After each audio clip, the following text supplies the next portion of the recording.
Bridget, what can we expect from the legislative and policy front?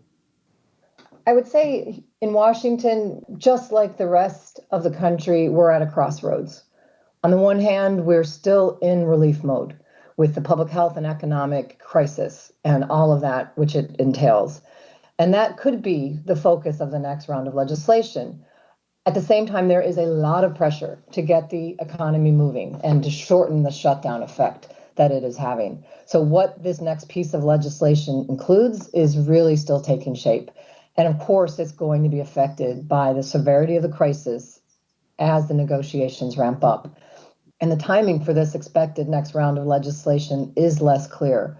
Senate Majority Leader Mitch McConnell and House Speaker Nancy Pelosi still remain very far apart, both on the urgency and the scope of the next legislative package.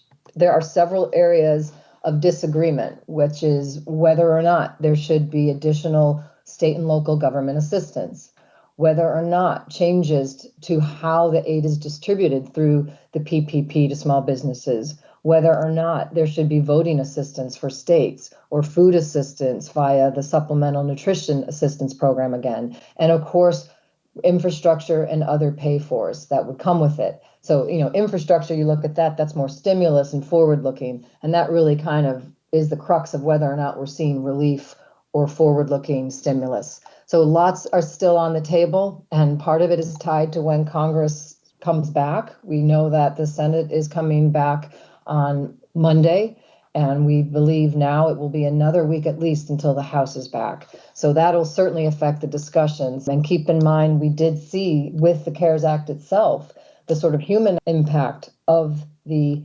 pandemic on voting, with several senators and others being quarantined and thus not able to vote. So a long time off, perhaps, but again, things could quicken pace if there is an urgency because of the pandemic itself.